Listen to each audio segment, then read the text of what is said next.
Ang pag-iwas na ginawa ni kay Ben ay sadyang nakaka-apekto sa dalawa. At ang problema ngayon ay napansin ni Justin. Kaya kagad niyang kinausap si Kay. Kay, bakit mo naman iniiwasan si Ben? Wala. Wala. Huwag mo na akong lakuhin. O sige, eto na. Ganito yon. Naiilang na ako. Nailang? Eh kayo naman, kay Ben? Akala ko ba kaibigan lang ang tingin mo sa kanya? Oo, naiilang ako kay Ben. Basta bigla ko na lang napagtanto na mahal ko na siya. Na siya ang dahilan ng lahat. Ang dahilan ng pagbabago ko. Eh, mahal mo pala siya eh. Bakit mo iniiwasan? Kainis kaya? Bakit?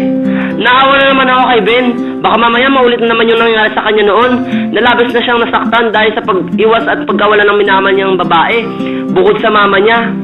Nakwento na yan sa akin ni Tita Rosa. Eh, alam mo pala eh. Bakit iiwas ka pa? Natatakot ako. Bakit di mo subukan? Oo, susubukan ko. Siguraduhin mo yan ha. Ayoko na makita ang best friend ko nasasaktan at bigo.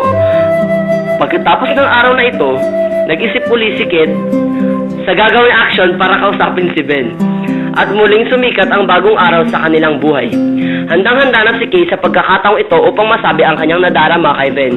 Ngunit napansin niya na si Ben na ang umiiwas sa kanya sa pagkakataong ito dahil sa tuwing papalapit ito dahil lagi-lagi na lang itong lumiliis ng direksyon. Oh, ano Kay? Nasabi mo na? Hindi pa nga eh. Ha? Hindi. Bakit? Siya naman ang umiiwas. Ang gulo naman. Justin, kakausapin mo naman siya. Oh, siya. Kausapin ko mamaya. Salamat. Matapos ang usapang ito, agad na nilapitan ni Justin si Ben. Ben, mag-usap tayo. Sige, mamaya. Busy pa ako dito eh. Sige mamaya. Saan ba? Anong oras? Sa tambayan. Tapos mga alas 6. Sige. Mag-aalas 6 na at papunta na si Ben sa kanilang usapang lugar. Justin, ano na? Dalihan mo nga! Ito na nga eh. Teka, bakit mo nga pala iniiwasan si Kay? Ano ba yan, Justin? Ben, seryoso ako. Bakit nga? Bes, parang nauulta naman yung nangyayari sa akin noon. Dahil ba sa iniiwasan ka ni Kay? Oo. Kaya ba umiiwas ka? Dahil doon lang? Ha? Umiiwas na siya. Mawawala na siya. Natatakot ako masaktan. Takot na akong matakot. Ayoko na mo ang dati.